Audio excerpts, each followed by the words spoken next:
now to get to the important next step of this program, which is Congressman Jason Chaffetz, who has, as I said, played an inordinately important role as a member of the Judiciary Committee and the, what I used to call Government Affairs Committee, which shows I've been around too long, Government Operations Committee. He got elected in unconventional ways. He worked for Governor Huntsman, has shown a really vibrant and dynamic ability to jump into important controversial areas and play a leadership role. And we are really happy to have him with us this morning. Congressman.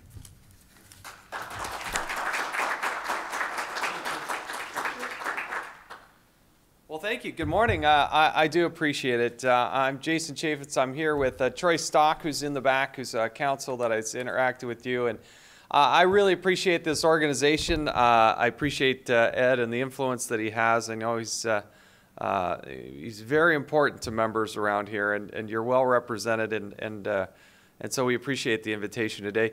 We got a lot of challenges here in this town. Washington, D.C., people say, oh, how's Washington? It's a mess. It's an absolute mess and a disaster. And but there's great opportunity.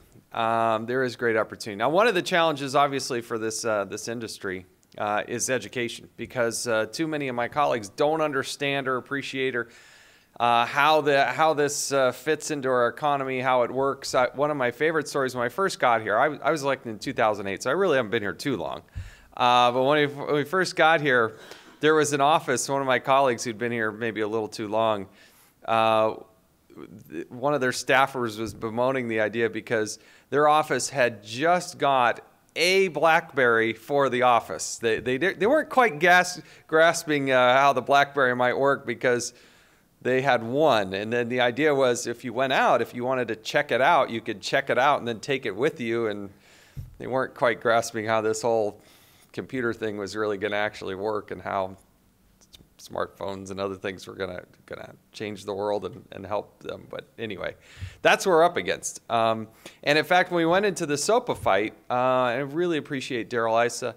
I really appreciated Zoe Lofgren and Jared Polis, who I know is coming to speak with you later.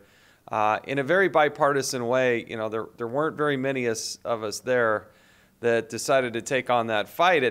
And the plea that I really made to my colleagues was along this same vein, because I said, listen, with all due respect, you're about to perform surgery on the internet, and there isn't a doctor in the room. We never had a hearing with anybody who understands how this stuff works. And it's terribly irresponsible for you to actually vote in favor of this bill. If you don't know what DNSSEC is, you can't vote for this bill, because you don't know what it's going to do.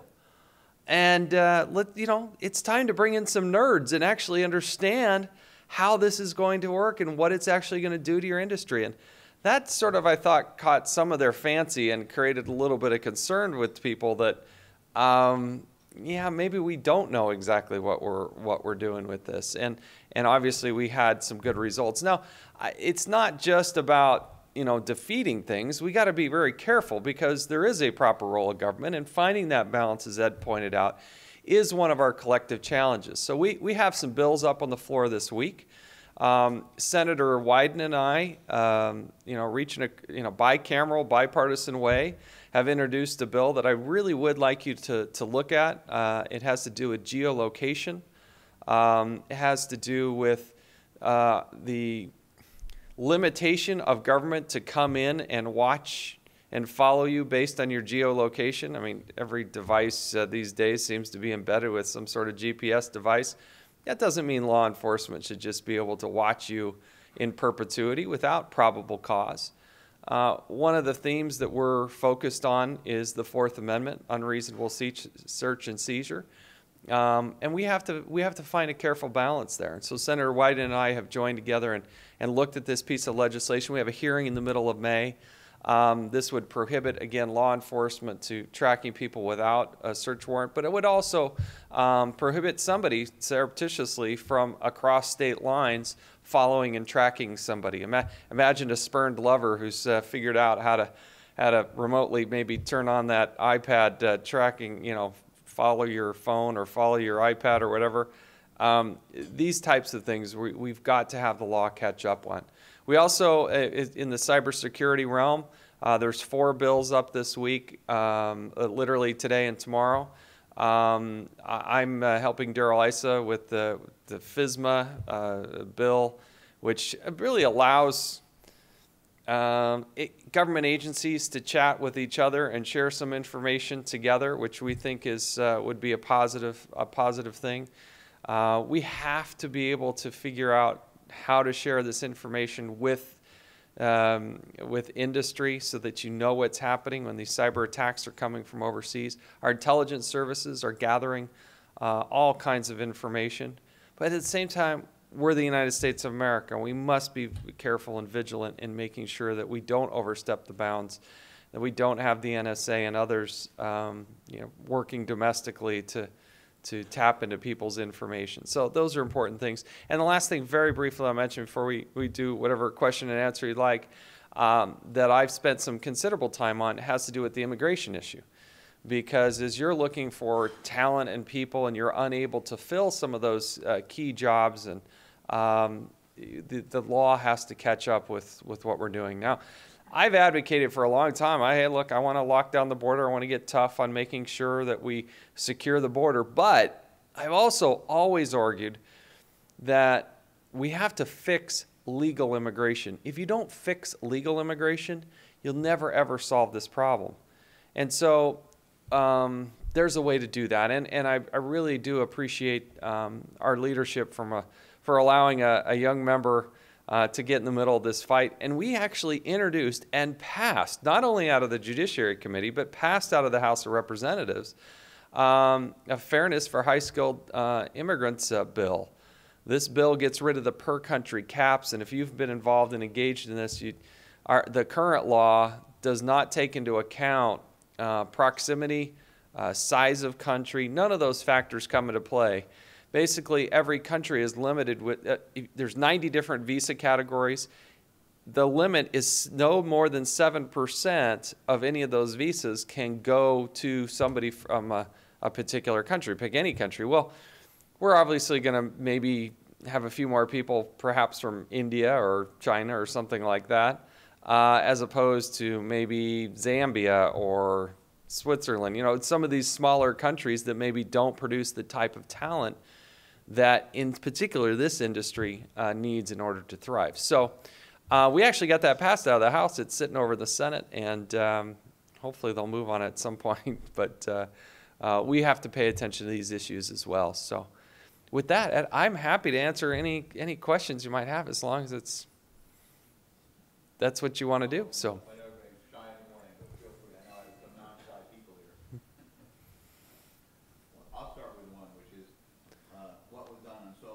Some other areas you mentioned shows some bipartisan working together, and I think our industry sees ourselves as not really bipartisan, but nonpartisan. Many of the issues, and I used to joke, when somebody writes code, it works or it doesn't. It's not liberal or conservative or Democratic or Republican code, and a lot of our issues, I really do think should be, and we would hope would be able to be approached on a basis where people work together regardless of philosophy and party in many ways. And the fact that you played so well with the Democrats on the Judiciary Committee in that battle, you and others, I mean, it was great to see. And I just hope it's, and I don't know how, I imagine how optimistic you are that we'll be able to do that on a lot of other issues. You know, there are certainly partisan issues, and you see votes that come down on one side of the aisle or the other. But when it comes to this industry and these issues, I think Republicans have been a little slow to the mark. I see this as a great opportunity for me, but it really does take people who understand the industry and use the products. Part of it's generational.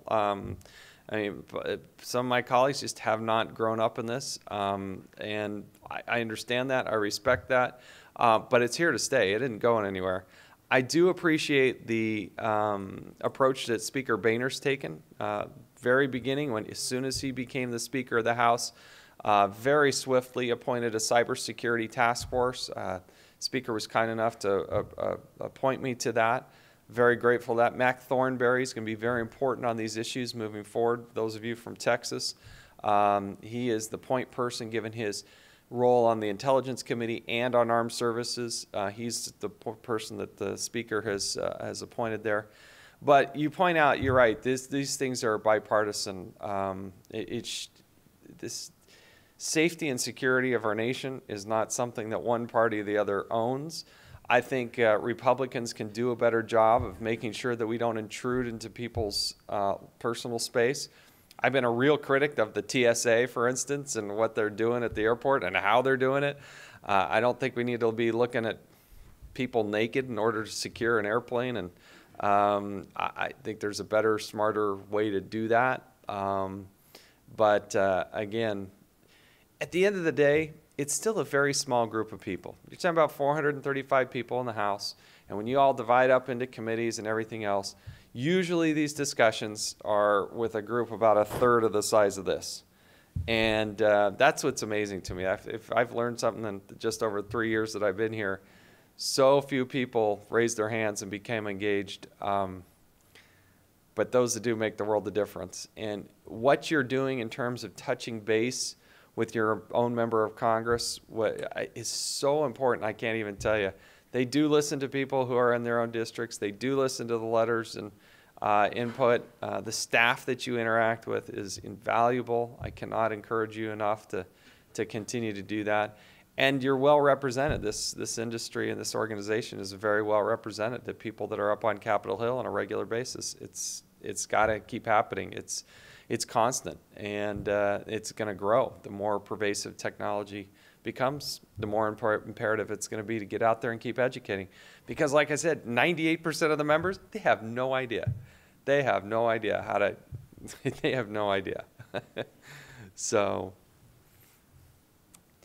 anything else? Yes. Yeah. The price of power and electricity is very important to the industry, and Yeah. the rush to go renewable power. Maybe could you comment on the balance between achieving that and remaining competitive with our power prices here? Yeah. Now we're going to get into some partisan stuff. This becomes a little bit more partisan. You start talking about energy policy. Yeah, it's terribly frustrating. I don't want to get myself in too much trouble, but I get very frustrated with what I call these radical environmentalists who impede our ability to do anything. I have one of the biggest wind farms in the nation is in my district. And yet their ability to expand in a place, it's so far away from any major population center. In this electricity feeds, almost all exclusively goes to Southern California. These environmentalists have come in there. We had an eagle or something hit one of these big windmills, and now they have to do a bird mitigation plan. They were delayed for about a year in expanding this because they were concerned about the prairie dogs. And with all due respect to the prairie dogs, when you put up a windmill, it doesn't take much space at all. We're talking about a few feet by a few feet. But they literally have spent years delaying our ability to get what I consider green imperative energy. And this nation has to come to a grip. So there has to be an adjudication process that allows people to go swiftly through it. I look at Utah. We have so many great resources in terms of coal and natural gas and oil shale. And yet every time we turn around, there's some lawsuit that sometimes takes decades to get through. And consequently, we're not making the investments. What's difficult to see is these rising fuel prices and rising energy. We're just not doing anything. We haven't built a nuclear power plant in over 30 years. Green River in Utah, in my new congressional district, they want to build one. But the regulatory process to get through that, we have 110, I think it's 110 nuclear power plants. Less than 20% of our electricity is nuclear. France, it's over 80%. This can be done. It can be done in an environmentally friendly way. There's dangers to it, but there's dangers with every type of development of energy. But when we're not even able to develop the green energy, that's where I think, come on, Democrats, Republicans, can't we just fight this back a little bit? I mean, we're impeded by doing anything. And that's what's terribly frustrating. So we think we have an energy. By the way, I've been very critical of Republicans and Democrats because since the Carter years, I don't think we've had a national energy plan. And so while I'm critical of President Obama, I'm really critical of the two President Bushes, President Reagan. President Clinton, we've never made this a national priority. When they started the Department of Energy, April 1st, 1977, we were importing roughly 30% of our petroleum. Now we're importing about 50%. I mean, talk about an agency that's fundamentally failed. Their mission, their objective was to wean us off our global dependence on oil. And it got worse, not better. And so we have to solve this. We have men and women who are serving overseas dying to keep the Strait of Hormuz open. We have men and women who are expending great tolls, and yet we have energy in our backyard and we're not willing to do it. So this is a long-term objective in Congress, and I think the president's failed along the way. I really do. And it's frustrating. We see 4 or 5. I said, oh, I got $4 gasoline in Utah. So he said, boy, I wish I could only pay $4. You know, they're California, they were paying about $4.75. So, ouch. That's painful. That's painful. Yes, sir. Congressman, thank you so much for joining us this morning. You dealt with one aspect of intellectual property and overreach when it deals with and interacts with the software and high-tech space. On the other side of it, you have a patent system that doesn't function properly, or as properly as it should in our space, with proliferation of low-quality patents and really high litigation costs and the uncertainty that goes along with that. So I'd wonder if you could speak to your take on what's going on in the patent system, what needs to be done, and if, you know, any thoughts you have on that. One of the things I was, the patent office itself needs to keep up in technology. I was surprised to learn, you know, that in the patent office, within the last 12 months, there was a whole section of the patent office that just got off a DOS operating system. They just got Windows for the very first time. They literally had DOS operating systems over there. It was unbelievable. These people looking at those green screens all day. They're woefully behind. The enforcement has been absolutely atrocious. You know, I asked the head of the patent office, so how many inspectors, how many people do we have in China? Do you know the answer to that question? What does the U.S. government have there? One person. There is literally one dude sitting in some office in China. I can't imagine what they're trying to do. So there is the enforcement mechanism. There is tort reform that I think is desperately needed in order to go through this process. I'm on the Judiciary Committee. I'm not an attorney.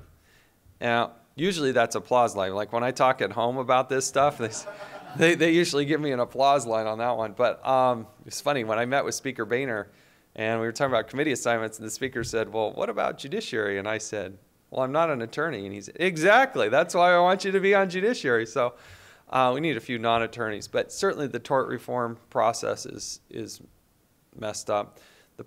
You know, we had this patent bill move forward. It'll be interesting to see how that actually plays out. The enforcement side of things. The other thing that we are dealing with, it's a little off what you're asking, but supply chain management and how our Border Patrol and customs people deal with this. We had, and I'm not sure, Ed, if you were at this one, but one of the people from the semiconductor industry is talking about how when chips come in and they think, you know, they're checking them, they have a policy to blacking out the serial number. Well, so they will have only 30 days to hold this shipment.